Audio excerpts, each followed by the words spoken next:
Olá, alunos, tudo bem com vocês? Espero que sim, viu?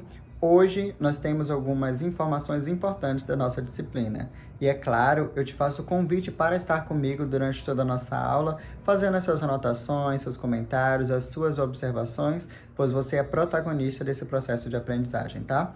Então eu espero que você aproveite a nossa aula de hoje. Dúvidas pode me perguntar no privado, que nós temos que estabelecer esse diálogo, que é um diálogo tão importante para o andamento da nossa disciplina, tá bom? Então, desde já, desejo uma excelente aula e vamos lá comigo. Olá, alunos, então vamos dar continuidade à nossa aula de hoje. Hoje nós temos uma informação importante, os nossos testes estão chegando, o nosso estudo sobre o paradidático também. Como nós vamos fazer então? Durante as nossas videoaulas eu vou anunciar a data certa para a realização do seu teste. Assim, você poderá fazer em casa, no conforto da sua casa, lembrando que você poderá entregar junto com as atividades, com os trabalhos das outras disciplinas que foram solicitadas ao longo da semana. Para hoje, então, nós temos o estudo sobre hierarquia das informações. Nós estamos em um capítulo que é um capítulo sobre o artigo, tá? Ou melhor, nós vamos iniciar esse capítulo, nós estamos finalizando um capítulo para iniciar outro. Só para que você tenha ideia em que parte do nosso livro, mais ou menos, eu estou trabalhando. Nós estamos aqui na página de número 74 e o título é Hierarquia das Informações. Como nós somos muito organizados, e vocês já me conhecem, tanto quem está presencial já sabe a forma como eu trabalho e quem está online também, eu vou dizer aqui rapidamente os assuntos com os quais nós já trabalhamos desde a nossa primeira aula de língua portuguesa. Lembre-se que nós temos a aula de língua portuguesa e a aula de literatura. E nós também temos um momento destinado ao nosso livro de atividades, que é o nosso guia de estudos, ok? O nosso guia de estudos, ele sai em stand-by por enquanto. Nós estamos trabalhando o livro didático e o livro de literatura. Bem, no nosso livro didático, nós já trabalhamos, na verdade foi o primeiro conteúdo, chamado de listas, o mundo em uma folha de papel. E aí eu gostaria que você pensasse sobre esse assunto, porque é um assunto muito interessante. Porque nós estamos habituados a olhar lista de uma forma, na verdade de qualquer forma, como se fosse qualquer gênero textual, mas não é bem assim. Nós temos uma importância, uma relevância ao estudo sobre lista, ok? Então, foi o nosso primeiro conteúdo, listas, o mundo em uma folha de papel. Depois, nós passamos para listas inusitadas, mudança de perspectiva, ok? Em seguida, nós passamos para o nosso assunto gramatical voltado às regras de acentuação. Então, nós destinamos um tempo ali sobre os estudos de regras de acentuação. E depois voltamos para o nosso assunto sobre lista. Inclusive, tem um termo, vale destacar, na verdade é um breve comentário sobre listas figurativas, é um conceito, e eu pedi para que vocês então sinalizassem ou destacassem com o marcador de texto o conceito de lista figurativa, que é um conceito que nós vamos trabalhar nos nossos materiais avaliativos, ok? Em seguida, nós retornamos então para as regras de acentuação, tá? E encerramos então com relato pessoal na forma de lista. Começamos relato autobiográfico, nós comentamos sobre a subjetividade na autobiografia e nós partimos para um outro conteúdo gramatical que é sobre as classes gramaticais e nós enfatizamos a análise morfossintática, ou melhor, morfológica, porque a sintaxe nós ainda não estamos trabalhando efetivamente, ok? E destinamos algumas aulas às classes gramaticais, ao estudo dos nossos substantivos, ao estudo dos nossos adjetivos, mais em particular o grau dos adjetivos. E então, retornamos para o nosso relato autobiográfico, comentamos rapidamente sobre o vídeo currículo e aqui estamos comentando sobre a hierarquia das informações, ok? Aqui nós temos então, deixa eu voltar um pouquinho para que você não se perca na fala em que eu estou fazendo. Aqui, deixe-me ver. nós temos a página 69, que foi sobre videocurrículo. Nós temos algumas informações e algumas questões, na verdade, sobre o Enem. Eu, inclusive, já solicitei esse material que vocês fizessem, ok? E vejam bem, o nosso capítulo diz respeito ao Estatuto da Juventude, a voz dos jovens. E neste capítulo, especificamente, nós vamos perceber que ele é um capítulo muito mais voltado ao gênero textual.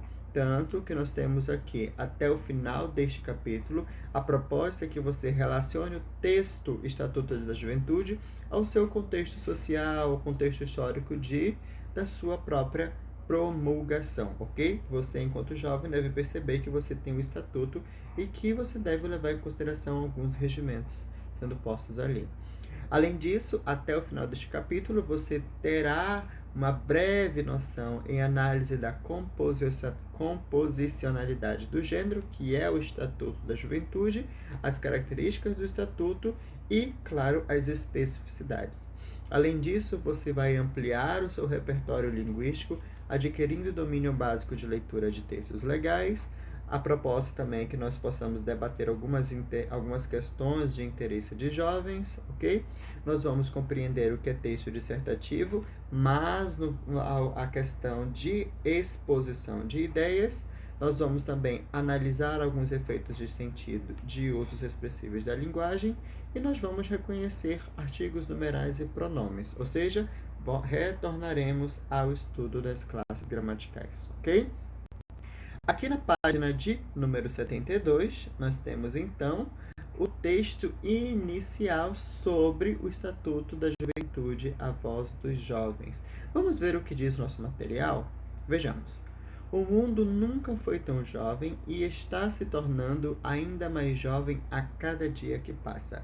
O desenvolvimento de qualquer sociedade depende da forma como ela estimula seus jovens, mulheres e homens, de forma como são apoiados. É uma fala da Irina Bokova, tá? Que é a diretora-geral da Organização das Nações Unidas para a Educação, a Ciência e a Cultura, da Unesco.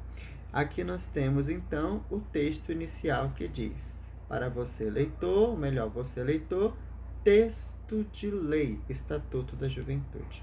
Vamos observar que esse comentário aqui, ó, ele é extremamente importante para que nós possamos entender o desenrolar da proposta de hoje, que diz: nossa vida é regida por normas que determinam como devemos nos comportar e realizar diversas atividades. Muitas dessas normas estão disciplinadas em leis, as quais são criadas pelas pessoas que elegemos como nossos representantes, vereadores, deputados e senadores. Até então não é uma abordagem totalmente nova para você, né? Vejamos aqui a outra informação. Temos bem aqui. Você já pensou qual é o seu papel na sociedade? Olha, turma, se você ainda não pensou, pense. Você, como aluno do ensino médio, tendo contato com conteúdos mais amadurecidos, com conteúdos mais, vamos colocar aqui como detalhados, você deve pensar que todos esses conteúdos refletem em você de alguma maneira. E a pergunta que é posta aqui também deve refletir de uma forma que você perceba que você é um cidadão, embora você tenha uma idade X, que não é a maioridade, ou mesmo que você tenha, que você perceba que, enquanto jovem, você também tem um papel na sociedade. E que papel é esse? Como trabalhar esse papel? Como desenrolar esse papel? Como é que eu posso perceber que eu tenho esse papel importante? Ok? Já refletiu a respeito de como os jovens podem contribuir para um mundo melhor, mais justo, sustentável e igualitário? Vale lembrar, inclusive, o seguinte: se nós falamos em juventude, nós falamos em força. Os mais velhos, eles auxiliam os mais novos, e os mais novos também auxiliam os mais velhos. Os mais experientes, nós vamos colocar assim, eles são a voz da sabedoria, e os mais jovens, eles são a força. Então, um grupo precisa estar relacionado a outro grupo, ajudando o outro grupo e por aí vai. É uma interpretação literária, ok? Aqui nós temos a primeira pergunta que diz o seguinte: vamos iniciar o estudo deste capítulo com uma breve discussão. O que é juventude para você? Bem, vamos lá. Eu vou aproveitar este tempo para fazer alguns comentários partindo da leitura de alguns parágrafos do nosso material. Nós temos o seguinte: você sabia que em 2013 foi criado o Estatuto da Juventude? 2013, então, é relativamente novo, ok? O Estatuto da Juventude é a denominação dada à Lei nº 12.852, de 5 de agosto de 2013. Nela é instituído o Sistema Nacional da Juventude, SINAJUV, órgão responsável por promover políticas públicas voltadas para a proteção dos direitos dos jovens. Aqui nós temos uma primeira informação mais estrutural sobre o símbolo do parágrafo, que é este símbolo aqui, ok? Portanto, parágrafo 1º deve ser lido dessa forma, ok? Vamos ver então quais são os parágrafos postos aqui. Lembrando que nós vivemos uma sociedade que nem tudo é direito. Você também tem deveres, ok? Vamos ver, título 1, dos direitos e das políticas públicas de juventude. Capítulo 1, dos princípios e diretrizes das políticas públicas de juventude. Artigo 1º. Esta lei institui o Estatuto da Juventude e dispõe sobre os direitos dos jovens, os princípios e diretrizes das políticas públicas de juventude e o Sistema Nacional de Juventude, SINAJUV. Aí vem o quê? Parágrafo 1º. Para os efeitos desta lei, são consideradas jovens as pessoas com idade entre 15 e 29 anos de idade. Olha que legal. Então, significa o seguinte, que se você tem 15 a 29 anos de idade, você é considerado uma pessoa jovem, tá? Assim como eu também sou, e eu estou nesta faixa de idade, ok? Assim como eu, assim como você, nós somos amparados por uma lei que diz respeito que nós somos jovens. Nós temos uma carteirinha de juventude, né? Vamos ver aqui o nosso parágrafo 2º, bem aqui. Diz assim: aos adolescentes com idades entre 15 e 18 anos, aplica-se a Lei nº 8.069, de 13 de julho de 1990, do Estatuto da Criança e do Adolescente. E, excepcionalmente, este estatuto quando não conflitar com as normas de proteção integral do adolescente. Veja, nós temos um outro estatuto que ele é citado, que é o Estatuto da Criança e do Adolescente, que você com certeza já deve ter ouvido falar desse estatuto, que vai amparar a respeito dos direitos e também dos deveres tanto da criança quanto do próprio adolescente. E veja que aqui nós temos o termo adolescente e o estatuto mais novo nós temos o termo juventude. Ou seja, se eu entendo que, segundo o nosso Estatuto da Juventude, entre 15 e 29 anos de idade, nós temos um período que as pessoas são consideradas jovens, então, anterior a 15 anos, nós temos, então, um período da adolescência e, consequentemente, da infância, ok? Vamos continuar, então, página de número 73. Aqui na página de número 73, nós temos algumas informações também. Vamos ver aqui, ó, percebam, na verdade, que a página de número 73 é uma continuação da página que aparece, das informações que aparecem predispostas aqui na lateral do nosso material. Nós temos seção 1, dos princípios, artigo 2º.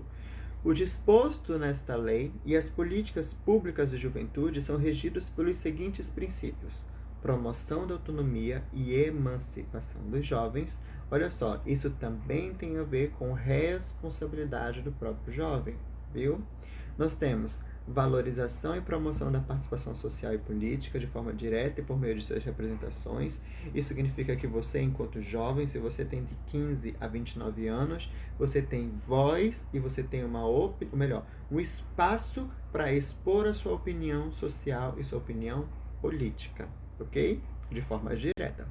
Aqui nós temos promoção da criatividade e da participação no desenvolvimento do país. Lembre-se que, embora você tenha direitos, você também tem que ter deveres para que você auxilie também no próprio desenvolvimento do país.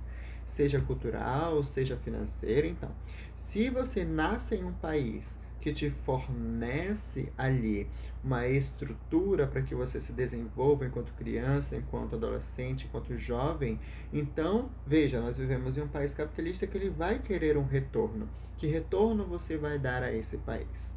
Tá? Em seguida, nós temos aqui reconhecimento do jovem como sujeito de direitos universais, como sujeito, perdão, de direitos universais, geracionais e singulares, promoção do bem-estar, da experimentação e do desenvolvimento integral do jovem. Nós temos aqui o respeito à identidade, à diversidade individual e coletiva da juventude. Então, veja, todos são princípios inerentes ao Estatuto da Juventude. Ok? Nós temos aqui o seguinte: promoção da vida segura, da cultura da paz, da solidariedade e da não discriminação e a valorização do diálogo e convívio do jovem com as demais gerações. E por fim, aqui um parágrafo único, né? A emancipação dos jovens, a que se refere o inciso primeiro do caput. Caput é uma palavra latina que significa cabeça, tá? Refere-se à trajetória de inclusão, liberdade e participação do jovem na vida em sociedade e não ao Instituto da Emancipação disciplinado pela Lei nº 10.406, de 10 de janeiro de 2002, Código Civil. Onde eu posso encontrar todas essas informações? No Estatuto da Juventude, tá? Que está disposto, inclusive, pelo próprio site do Senado Federal. Veja, turma, você vai observar aqui que você, embora... lembre-se que este capítulo ele é mais textual. Então, consequentemente, ele vai trazer informações novas para você que você ainda não tinha contato. E vai enriquecer o teu repertório linguístico. Por quê? Quando nós falamos em Estatuto de Juventude, provavelmente você ainda não tinha conhecimento que você tinha um regimento que esclarecia as suas características perante o seu lado pessoal, social, relacional e organizacional em uma sociedade, tá? Nós temos o seguinte: é provável que você já tenha ouvido falar no Estatuto da Criança e do Adolescente. Olha, eu comentei isso há pouco. Um texto amplamente conhecido que regulamenta direitos e deveres de crianças e adolescentes entre 12 e 18 anos. Já o Estatuto do Adolescente é uma lei voltada para jovens de 15 a 29, ou seja, abrange uma parcela maior de pessoas. Vamos ver as questões que são propostas? 2. Em sua opinião, a faixa etária que na lei corresponde à juventude é adequada? Justifique a sua resposta. Olha, embora seja uma resposta pessoal, eu quero que você demonstre uma maturidade na sua resposta, viu? Porque se nós estamos falando de uma idade que corresponde até 29 anos de idade, não pense apenas em você. Pense no coletivo. O que o coletivo tem a ganhar com essa divisão de faixa etária dentro deste documento. 3. Antes de analisarmos o trecho da lei, pesquise no dicionário o significado da palavra juventude e anote-as nas linhas a seguir. 4. Releia os parágrafos 1º e 2º do artigo 1º. Pode haver conflito entre o Estatuto da Juventude e o Estatuto da Criança e do Adolescente, pois os jovens e adolescentes pertencem ao mesmo grupo? Não. Lembra que eu até falei, olha gente, jovem é uma coisa, né? O nosso material está colocando como uma figura aqui, diferente de adolescentes. Os jovens entre 15 e 18 anos estão contemplados nas duas leis. Estão contemplados, de uma maneira diferente, mas estão contemplados. O ECA protege os jovens de até 18 anos. Sim.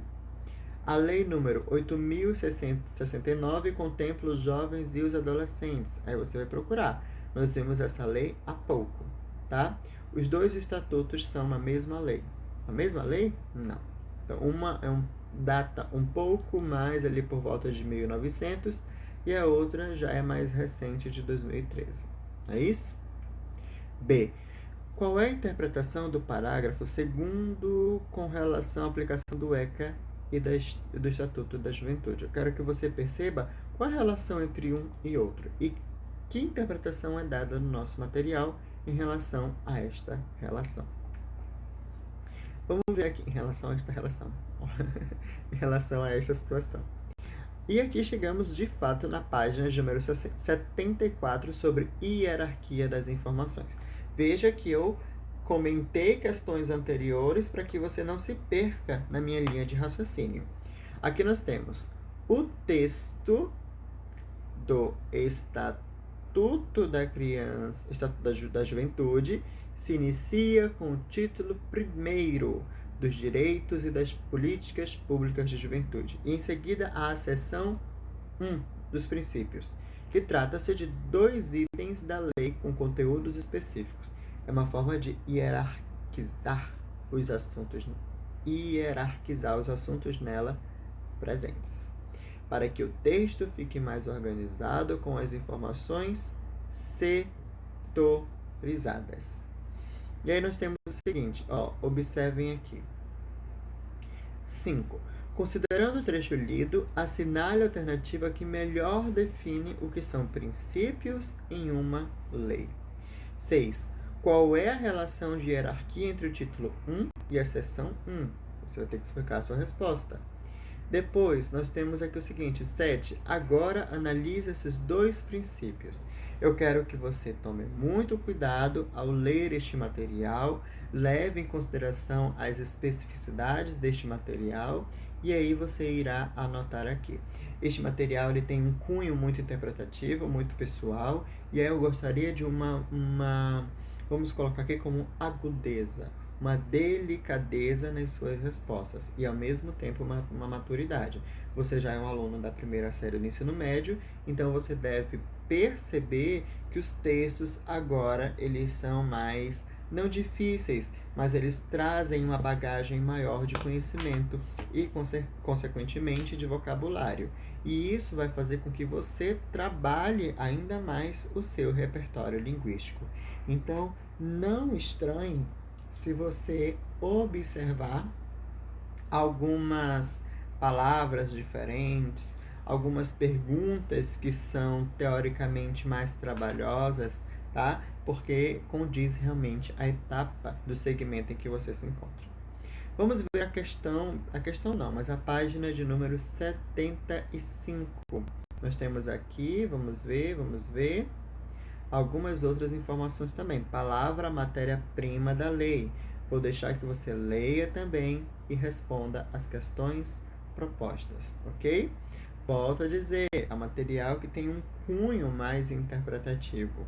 Durante este período, durante esta semana, eu vou trabalhar um pouquinho mais algumas questões, ok?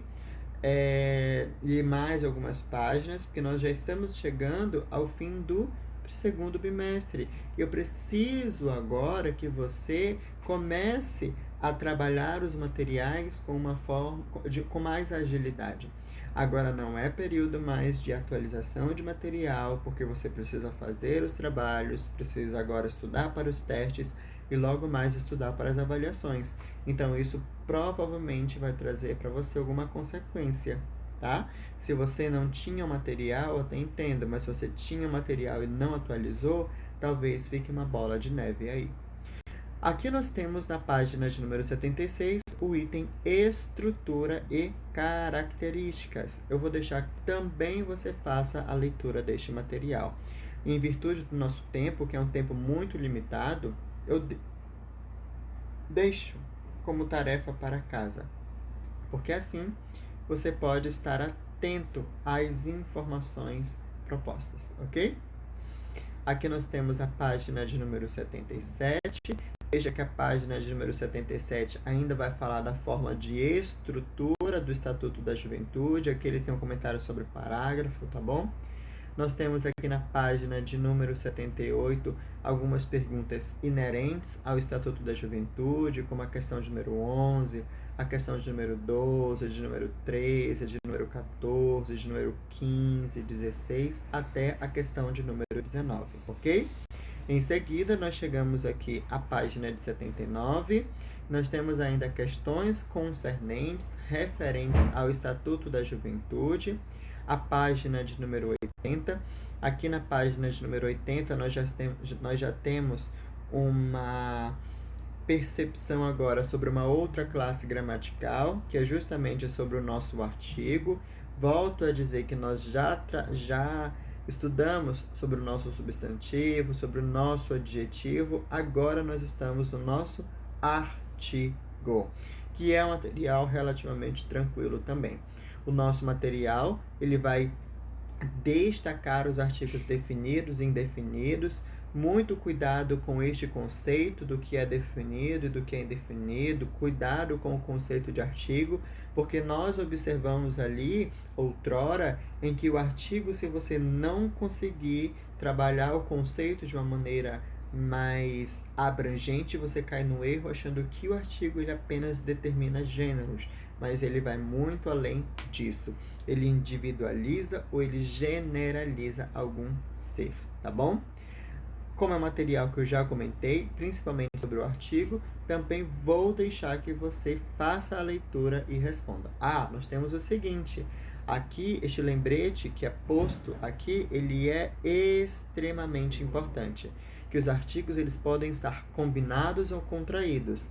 Eu passei um bom tempo das nossas aulas comentando sobre os processos voltados à preposição de combinação e contração. Então, se, por exemplo, eu tenho uma preposição mais um artigo definido, aqui nós temos, então, a fusão entre os dois. Na verdade, não há uma fusão, eles apenas se unem, né? Não há nenhuma perda fonética aí. O nome deste processo é chamado de combinação. Mas, se eu tenho aqui, por exemplo, uma preposição mais um outro artigo, que pode ser um artigo definido, e há uma fusão e uma perda fonética, o nome desse processo é contração. Aqui eu coloquei a preposição a, mas nós temos outra. Nós temos a preposição de mais artigo definido a. Aqui nós temos uma fusão entre uma palavra e outra, é chamada de contração porque há uma perda fonética. Assim como preposição em mais artigo definido a. Temos aqui na. Formação de uma nova palavra e houve uma perda fonética, ok? Então vejam que este processo já foi um processo estudado ao longo das nossas aulas, ok? Por isso que eu peço muita atenção ao processo de combinação e contração, perfeito? Vamos lá então. Em seguida, nós temos o seguinte, vamos observar aqui, ó. Observem. Deixa eu ajustar aqui. A classificação dos artigos, como eu comentei, dos artigos definidos e dos artigos indefinidos. Nós estamos aqui na página de número 80. Quando você muda aqui na página de número 81, você também tem novas informações ainda sobre o uso dos artigos, tá bom? Eu gostaria de muita atenção a essas perguntas que são propostas aqui. São perguntas bem suaves, bem tranquilas e não são difíceis de serem resolvidas, tá bom? A página de número 82, ela também deverá ser resolvida por você. E aqui nós temos a parte sobre numeral. Eu gostaria que você tivesse um olhar para esta classe gramatical. E volto a dizer que já foi uma classe gramatical trabalhada outrora.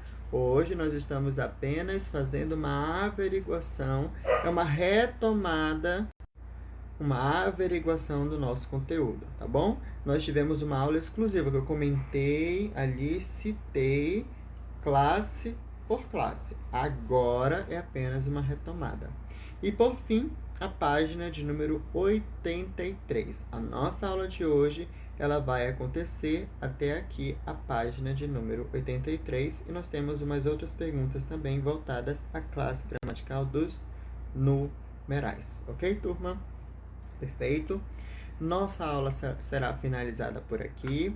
Eu gostaria que vocês tivessem muita delicadeza, um olhar mais atento em relação aos assuntos. Dúvidas, vocês podem me procurar no privado, ok? Aguardarei vocês então na nossa próxima aula. Bons estudos e até breve, se Deus quiser. Tchau, tchau, turma.